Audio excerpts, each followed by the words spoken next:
berdoa. Bapa, terima kasih buat pagi hari ini. Kami sungguh bersyukur buat apa yang sudah Kau kerjakan dalam hidup kami. Terima kasih Bapa, biarlah kami selalu mendengarkan firman-Mu dan Engkau yang berbicara kepada kami semua. Di dalam nama Yesus. Amin. Shalom. Nah, coba kita balik lagi ke Roma pasal yang keempat. Oke, judul Roma pasal 4 adalah apa? Abraham dibenarkan karena iman. Salah satu contoh Abraham dibenarkan karena iman adalah waktu dia percaya bahwa dia akan menjadi bapa banyak bangsa. Nah, jadi iman itu tidak hanya abstrak. Atau artinya abstrak. Iman itu tidak hanya tidak kelihatan. Sehingga di Roma 4 ayat yang ke-17 dikatakan demikian. Roma 4 ayat 17 dikatakan, seperti ada tertulis, engkau telah kutetapkan. Jadi ada tertulis, engkau telah kutetapkan menjadi bapa banyak bangsa. Ingat nggak waktu Yesus dicobai oleh iblis? Iblis mencoba menggoda Yesus. Coba kita lihat di Matius pasal yang keempat ayat 1. Maka Yesus dibawa oleh roh ke padang gurun untuk dicobai oleh iblis. Dan setelah berpuasa 40 hari dan 40 malam akhirnya laparlah Yesus. Ayat 3. Lalu datanglah si pencoba itu dan berkata kepadanya, jika engkau anak Allah, perintahkanlah supaya batu-batu ini menjadi roti. Apa kata Yesus? Tapi Yesus menjawab, ada tertulis. Jadi waktu datang bisikan-bisikan tak jelas dalam hidup kita harus ngomongkan itu. Ada tertulis. Waktu kita sakit, kita bilang ada tertulis. Oleh bilur-bilurnya kita sudah sembuh. Jadi waktu ada masalah datang, waktu ada penggoda datang, waktu iblis coba bicara kepada pikiran kita, maka jawabannya adalah apa? Ada tertulis. Apa katanya? Manusia hidup bukan dari roti saja, tapi dari nasi, ayam, dan lain-lain. Enggak ya, tapi dari setiap firman yang keluar dari mulut Allah. Jadi makanan fisik kita, jasmani kita itu makanan yang seperti kita makan biasa. Tapi makanan rohani kita adalah setiap firman yang keluar dari mulut Allah. Kemudian iblis membawanya kota suci. Menempatkan dia di bubungan bait Allah.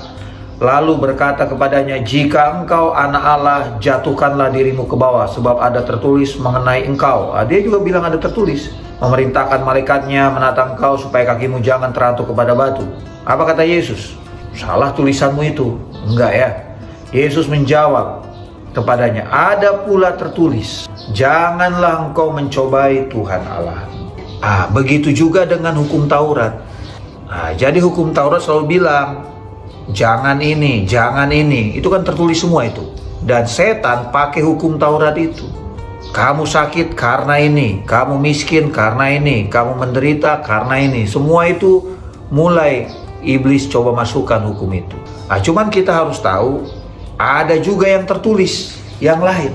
Jadi cara menjawab roh jahat adalah apa? Dengan cara apa? Ada tertulis. Sehingga balik lagi ke Roma tadi, Roma 4 tadi dikatakan apa? Seperti ada tertulis katanya, engkau telah kutetapkan menjadi bapa banyak bangsa. Jadi apa yang kita percayai adalah apa yang juga tertulis dalam firman Tuhan. Makanya Yesus katakan di perjanjian baru, maksud saya dikatakan, iman timbul dari pendengaran dan pendengaran akan firman Kristus. Apa yang Kristus sudah lakukan atau katakan dalam hidup kita. Sehingga di sini dikatakan di hadapan Allah yang kepadanya ia percaya, yaitu Allah yang menghidupkan orang mati. Karena ada tertulis itu bahwa Allah akan membuat dia menjadi bapa banyak bangsa, makanya Abraham mengatakan apa? Allah yang menghidupkan orang mati. Kapan Abraham percaya Allah menghidupkan orang mati? Waktu Tuhan suruh Abraham untuk apa? Mempersembahkan Ishak. Sehingga di kitab Ibrani pasal yang ke-11, Ibrani pasal yang ke-11 ayat 17. Dikatakan karena iman, maka Abraham tatkala ia dicobai mempersembahkan Ishak, ia yang telah menerima janji itu rela mempersembahkan anaknya yang tunggal, walaupun kepadanya telah dikatakan keturunan yang berasal dari Ishaklah yang akan disebut keturunanmu. Ayat 19. Karena ia berpikir Allah berkuasa membangkitkan orang-orang sekalipun dari antara orang mati. Jadi apapun yang kita alami dalam hidup kita, kita harus berpikir bahwa Allah berkuasa. Yang nyuruh untuk menyembelih Ishak siapa? Tuhan. Kalau kita jadi Abraham, pasti kita curiga kepada Tuhan, atau bahkan kita menyalahkan Tuhan. Waktu Tuhan suruh Abraham mempersembahkan Ishak, mungkin Abraham juga tidak mengerti. Tapi sekarang kita tahu apa yang dipikirkan Abraham waktu dia ingin mempersembahkan Ishak, bukan ingin, waktu dia mau mempersembahkan Ishak. Dikatakan apa? Karena ia berpikir bahwa Allah berkuasa membangkitkan orang-orang sekalipun dari antara orang mati, dan dari sana ia seakan-akan telah menerimanya kembali. Jadi dalam pikiran Abraham adalah walaupun dia membunuh Ishak, Tuhan bangkitkan dia lagi. Jadi dalam pikiran kita harus berpikir Allah berkuasa. Waktu kita sakit, kita mulai berpikir Allah berkuasa menyembuhkan penyakitku. Waktu kita lagi miskin, kita berpikir Allah berkuasa. Kalau di perjanjian lama dikatakan Allah berkuasa untuk apa? Untuk memberikan kita kemampuan untuk menjadi kaya. Allah berkuasa untuk membuat kita kaya. Berkat Tuhan menjadikan kaya, susah payah tidak menambahinya. Jadi apapun yang kita alami, dalam pikiran kita adalah Allah berkuasa, Allah sanggup. Dan di perjanjian baru, tidak hanya Allah berkuasa dan Allah sanggup, tapi juga Allah mau. Waktu ada orang sakit datang kepada Yesus, mereka bertanya, Tuhan, maukah engkau menyembuhkan aku? Apa kata Tuhan? Aku mau. Dan sembuhlah mereka dari penyakitnya. Jadi tidak hanya Allah berkuasa, tapi juga Allah mau untuk melakukan apa yang kita rindukan dalam hidup kita. Jadi balik lagi ke Roma 4 tadi, dikatakan apa? Menghidupkan orang mati, dan yang menjadikan dengan firman-Nya apa yang tidak ada menjadi ada. Jadi iman itu adalah dari sesuatu yang abstrak menjadi kelihatan. Makanya Yesus dikatakan firman itu telah menjadi manusia. Dalam bahasa Inggrisnya He become flesh. Tahu artinya flesh? Dia menjadi sesuatu yang kelihatan. Itulah iman. Apa yang dipercayai Abraham, dia akan menjadi bapa banyak bangsa. Dan karena itu, imannya itu menjadi kenyataan, menjadi sesuatu yang kelihatan. Siapa itu? Ishak. Jadi di sini dikatakan, apa yang tidak ada menjadi ada. Kalau di kitab Kolose adalah apa? Allah yang berkuasa atau Allah yang menciptakan dari yang kelihatan dan yang tidak kelihatan. Betul bahwa yang tidak kelihatan itu belum tentu tidak ada. Kita bisa lihat udara nggak? Nggak bisa. Ada nggak udara itu? Ada. Karena kalau tidak, kita tidak bisa hidup, tidak bisa bernafas. Ada oksigen, tapi tidak kelihatan. Firman Tuhan lebih dahsyat dari itu.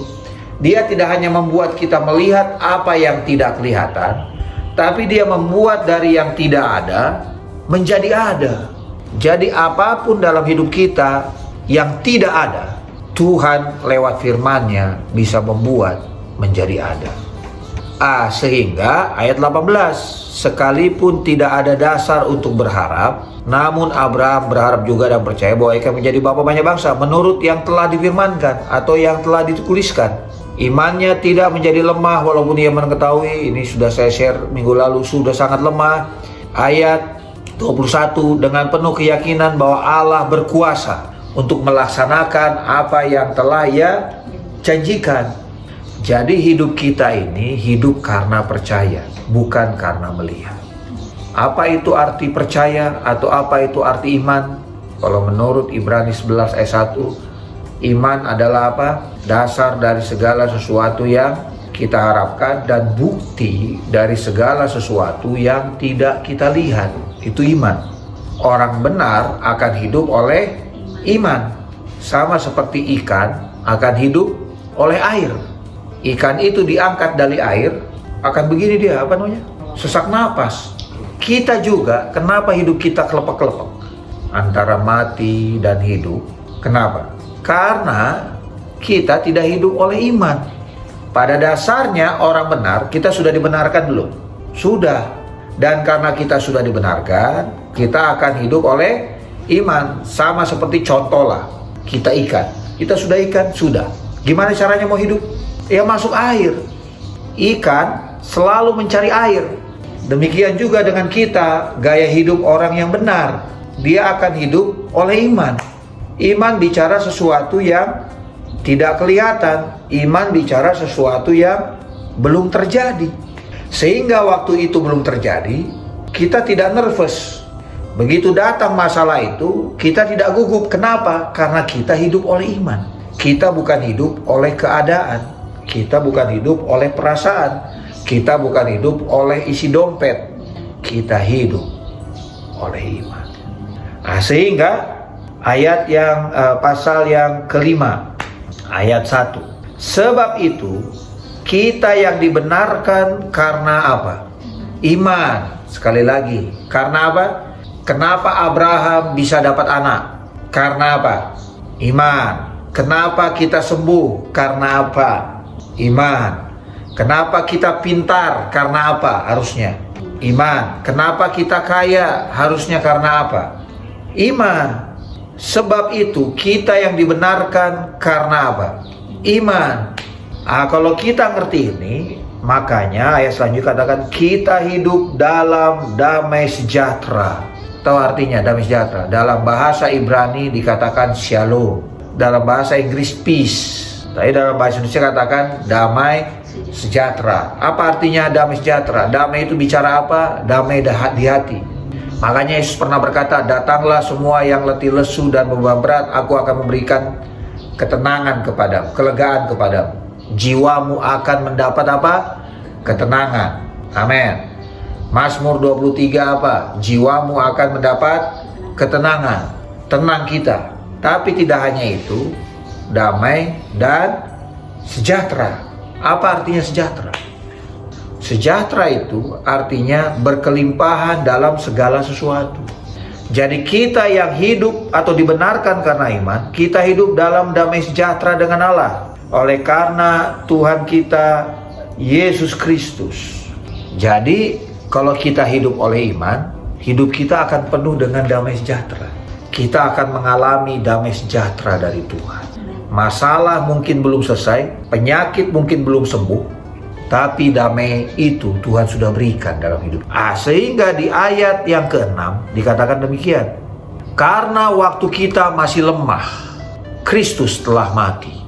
Ini maksudnya waktu kita masih berdosa, Kristus telah mati. Ini kita bisa ganti kalau kita mau. Karena waktu kita masih sakit, Kristus sudah mati untuk penyakit kita. Waktu kita masih miskin, Kristus sudah mati untuk kemiskinan kita. Waktu kita masih berdosa, Kristus telah mati untuk dosa kita. Di sini katakan karena waktu kita masih lemah, Kristus telah mati untuk kita orang-orang durhaka pada waktu yang ditentukan oleh Allah. Jadi Yesus bayar duluan. Contoh kan, kita makan di restoran. Saya sudah bayar duluan. Tapi saya contohnya hanya ngomong sama ibu. Waktu datang itu, saya bilang sama ibu, kalian pesan apa saja, sudah dibayar kok. Udah dibayar kan? All you can eat. Tapi bisa nggak waktu kita makan itu, kita merasa nervous yang makan. Apalagi yang belum tahu, itu sudah dibayar. Akan pilih-pilih makanan. Atau cek-cek harga, padahal semua sudah dibayar. Demikian juga Yesus. Semua sudah dibayar duluan. Untuk apa? Untuk dosa kita, penyakit kita, kemiskinan kita. Semua sudah dibayar. Segala kebutuhan kita, masa depan kita, semua sudah dibayar Yesus. Ya, sehingga ayat 8 katakan, akan tetapi Allah menunjukkan kasih-Nya kepada kita oleh karena Kristus telah mati untuk kita ketika kita masih apa? Berdosa. Jadi waktu kita masih berdosa, Yesus sudah mati kok. Kapan kita terima pembayaran atas dosa kita? Waktu kita menerima Yesus sebagai Tuhan dan Juru Selamat kita itu. Kapan kita terima pembayaran kesembuhan kita? Waktu kita pakai nama Yesus. Sehingga waktu kita bukti makan di restoran, tandanya kita sudah bayar, ada notanya. Dan kita kasih kepada yang jual. Dan yang jual dilihat notanya, berarti sudah dibayar. Demikian juga penyakit kita sudah dibayar. Gimana cara terima pembayarannya? Pakai nama Yesus. Sehingga ayat yang ke-10 dikatakan, sebab jikalau kita ketika kita masih seteru atau masih musuh, diperdamaikan dengan Allah oleh kematian anaknya, lebih-lebih kita yang sekarang telah diperdamaikan pasti akan diselamatkan oleh hidupnya. Kita tidak hanya diselamatkan dari dosa, kita diselamatkan dari penyakit kita diselamatkan dari kemiskinan kita. Bahkan dikatakan pasti akan diselamatkan. Banyak orang coba rubah ayat ini. Coba goyang ayat ini dengan berbagai-bagai pengajaran. Tapi dikatakan pasti akan diselamatkan oleh hidupnya. Dan bukan hanya itu saja, kita malah bermegah dalam Allah sebab oleh Dia kita telah menerima pendamaian itu. Jadi saudara, ayat 25 pasal 4 dikatakan demikian, yaitu Yesus yang telah diserahkan karena pelanggaran kita. Jadi Yesus sudah diserahkan mati karena apa? Pelanggaran kita, kelemahan kita, dan pelanggaran itu menghasilkan apa? Maut, penyakit, dan lain-lain. Tapi kemudian Dia dibangkitkan karena pembenaran kita. Karena Abraham dibenarkan oleh imannya, dia dapat anak. Demikian juga kita. Kita dibenarkan karena kita pengen sembuh, maka kita akan sembuh. Abraham percaya bahwa Tuhan akan membuat dia menjadi bapa banyak bangsa. Dia akan terima anak. Abraham percaya, dan itu jadi dalam hidupnya. Jadi iman tidak hanya bicara aspek yang abstrak. Abstrak itu tidak hanya kelihatan. Dia membuat dari yang tidak kelihatan menjadi kelihatan. Sehingga yang terakhir dikatakan di kitab Efesus pasal 1 ayat yang ke-18. Saya bacakan bagi kita semua. Dan supaya Ia menjadikan mata hatimu terang, agar kamu mengerti pengharapan apakah yang terkandung dalam panggilannya, betapa kayanya kemuliaan bagian yang ditentukannya bagi orang-orang kudus. Betapa kayanya kemuliaan yang Tuhan berikan. Dan yang kedua, 19, dan betapa hebat kuasanya bagi kita yang percaya. Kalian pengen melihat kuasa Tuhan? Dan Paulus katakan begini, aku percaya, sebab itu aku berkata-kata. Bukti kalian percaya, kalian ngomong. Karena silakan betapa hebat kuasanya bagi siapa? Bagi yang tidak percaya, tak kelihatan kuasanya itu, kehebatannya. Bagaimana kita bisa melihat kehebatan kuasa Tuhan bagi kita yang percaya? Sesuai dengan apa? Kekuatan kuasanya. Tuhan yang membelah laut menjadi dua. Tuhan yang membangkitkan Lazarus dari mati. Tuhan yang membuat Petrus jalan di atas air. Banyak mujizat yang Dia sudah lakukan. Ya, kekuatan kuasanya. Dia menciptakan langit dan bumi. Yang dikerjakannya dalam Kristus dengan bagian Dia dari antara orang mati. Dia juga yang membangkitkan dari kematian dan mendudukan Dia di sebelah kanannya di sorga. Jauh lebih tinggi. Ayat 22. Dan segala sesuatu, bilang segala sesuatu, telah diletakkannya di bawah kaki Kristus, dan kita adalah tubuhnya. Apa itu artinya tubuhnya? Ayat 23, kepenuhan Dia yang memenuhi semua dan segala sesuatu. Kita adalah tubuh Kristus. Jadi waktu kita sakit, kita bilang, Tuhan, ini kan tubuh. Dompet kita kosong, ini kan dompetmu Tuhan. Karena ini dompetmu, Kau yang isi. Kalau kita punya pemikiran seperti itu, kita nggak akan stres. Waktu kita punya masalah, kita bilang apa? Tuhan, ini masalahmu. kau uruslah itu Tuhan. Itu artinya menyerahkan. Jadi artinya apa?